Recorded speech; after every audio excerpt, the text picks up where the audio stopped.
Hello and welcome back to r/entitled parents. And if you're new here, I hope you enjoy. Entitled parent calls cops on me and veterinarian for proving I am the legal owner of my own rabbit. Before I start the story, I will tell you that the rabbit in this story was extremely tame. She was kicked out of the nest, so I had to bottle feed her for a couple of weeks. She was loyal and she listened to me like a dog.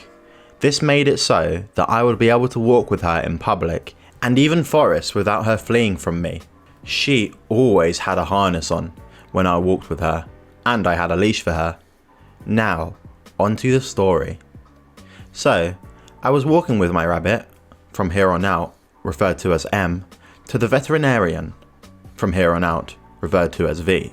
She was due to get her bi-yearly anticoccidia shot because she had gotten it at a young age, and this was the best way to prevent a secondary infection of it.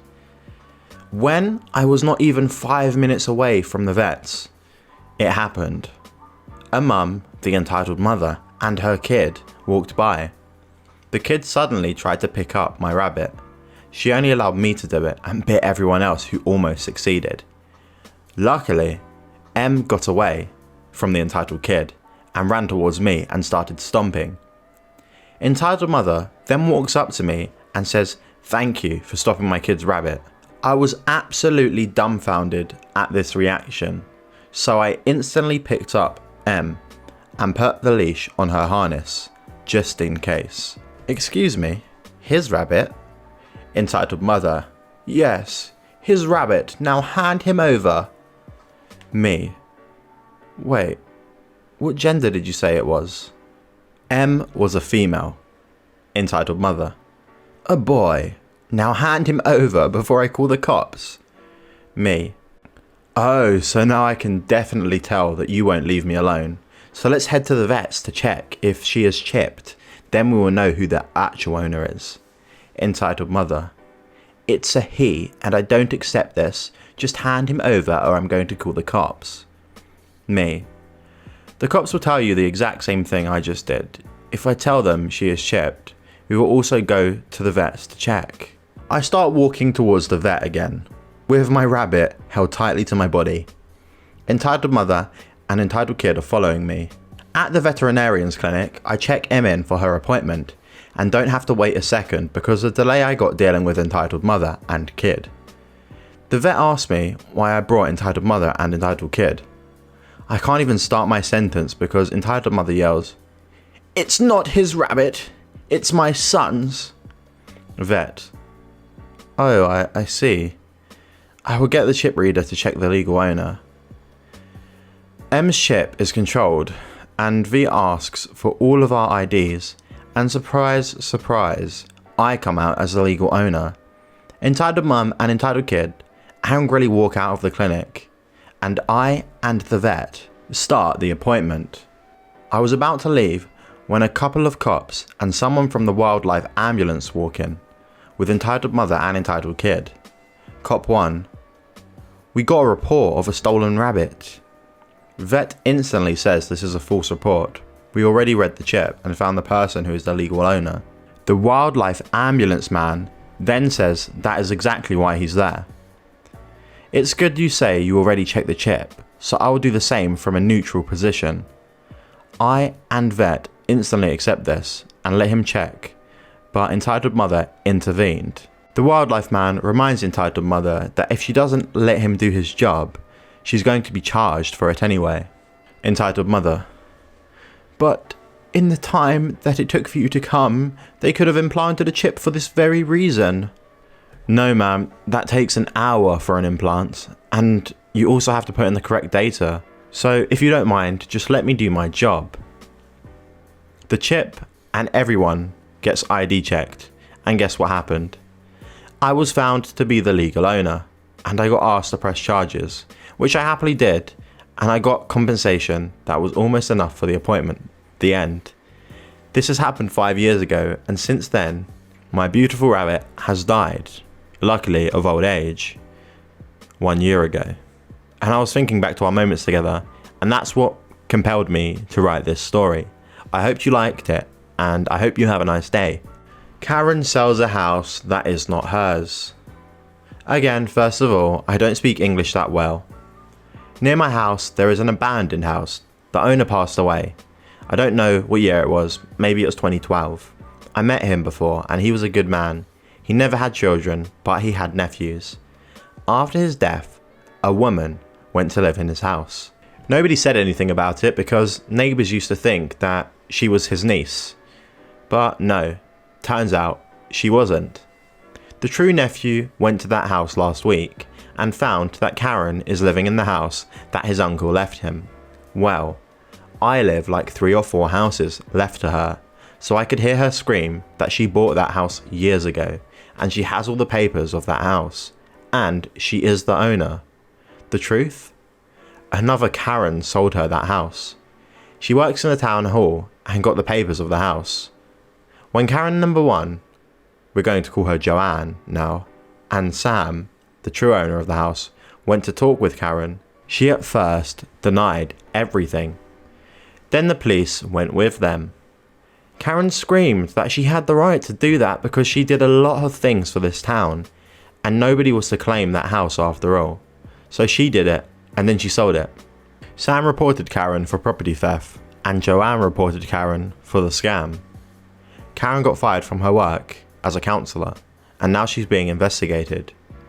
With this pandemic situation, all of the courts are closed, but Sam is a lawyer, so he asked for a few favours from his friends, and Karen was summoned to court in March. Now the house. Sam and Joanne agreed that he is going to sell the house to her, but they're going to ask in the trial that Karen pay to Sam the money that Joanne gave her for the house, and new papers for the property, as well as compensation for both. Sam is going to take that money and Joanne will be the legal owner of the house, properly this time. Sam wasn't interested in the house, he just came to see what his uncle had left him, and wondered what he could do with those belongings. Okay, so I've read the comments. I live in Argentina. All that I know about property titles is that you must pay a public notary to legalise your purchase. Maybe Karen paid one to help her, or maybe the one who signed the papers never existed. I don't have enough information to verify that. The original owner of the house was a builder. He was 93 to 94 years old. He made the house when he was young, never had a wife, children, and he worked till the day he passed away.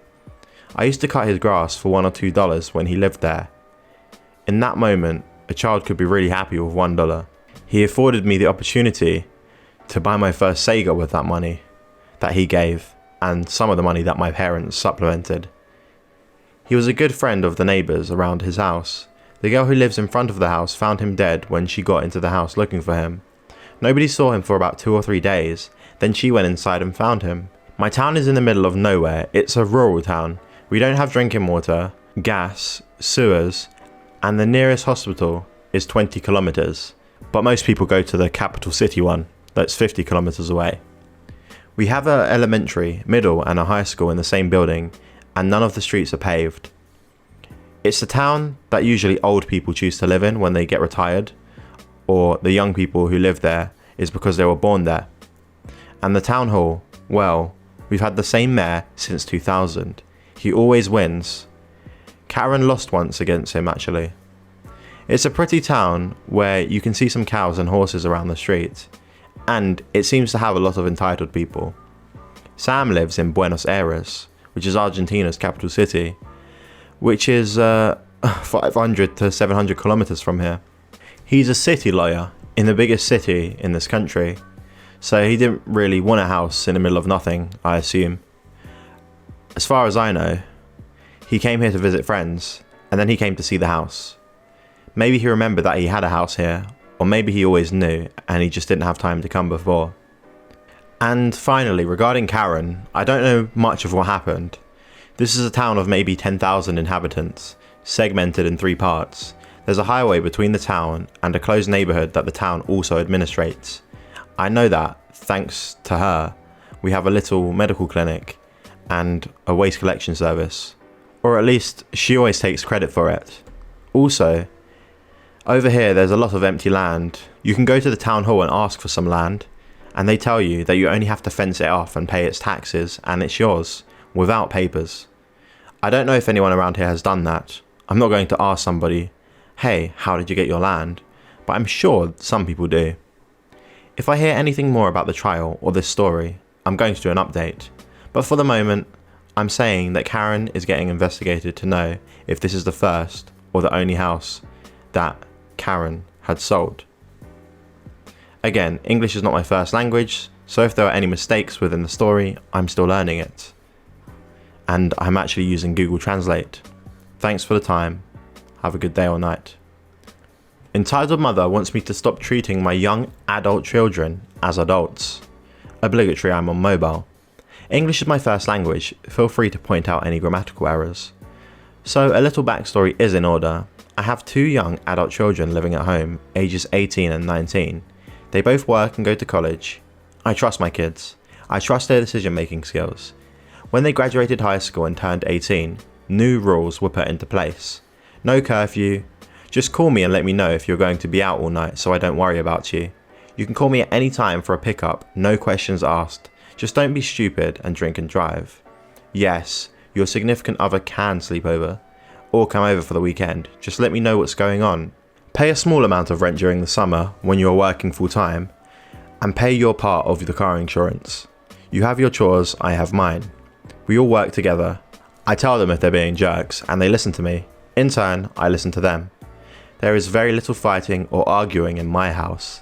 This is their time to spread their wings and learn how to be responsible adults, and have me as a safety net. Lately, one of my kids' significant others has been spending a lot of time over at my house. He is here pretty much all the time. 2 days ago, I got a phone call from a number I didn't recognise, and I answered it. It was my daughter's boyfriend's mother. Me. Hello? Entitled Mother. You need to tell my kid he isn't allowed over your house anymore. Me. Who is this? This is Tommy's mother. I already knew where this was going to go. Oh, Tommy's mum. I have to say you have raised a great kid. He's always polite and respectful. In fact... Entitled Mother. Look, I don't care what you think about my kid. He is never at home anymore. He isn't spending any time with me. Me. Okay, there isn't much I can do about that. Yes, there is. Tell him he can't come over to your house anymore. I want him home. And you? You set a bad example for my son. Your daughter has no curfew, and I'm sick and tired of hearing how nice it is at your house. I miss him, and I want him home. Me speaking very lowly and basically growling into the phone. Are you done yelling at me? Entitled Mother. I think I stunned her into silence. Me. I'll take that as a yes. Do you trust the way that you raised your son? Entitled Mother. What? It's a simple question. Do you trust the way that you raised your son? Of course I do. What does that have to do with anything? Do you trust him to make good decisions? Yes. Yes, of course. She's starting to calm down now. Me. Mother to mother, I know things are not okay at your house right now. Her husband drinks a lot. I'm trying to give your child a safe place when things are not okay at your house. She starts to cut me off at this point, but I won't let her. It's not your fault. Entitled Mother pauses for a moment. He throws your son out for days at a time sometimes, doesn't he? Entitled Mother. Yes. I can hear her choking back the tears. Me. Do you need someone to talk to? Would you want to go out to lunch? That way you can feel safer knowing whose house your son is at and that he's safe. Entitled Mother. That would be okay. We were on the phone for about an hour after that. What started out as an entitled mother was just a scared woman feeling very, very alone. Sorry there wasn't any righteous retribution, but I think it turned out okay. I'm going to try and get 19-year-old Tommy's curfew changed from 10 PM to midnight, and maybe he can stay over for a weekend. Edit. This really blew up overnight. Thanks for the awards. I'll try to respond to all the messages. For saying that my post is BS, I had a lot of information as to what was going on at Tommy's house before that phone call, and frankly, I have been through some of my own stuff. It's a hard road to be on.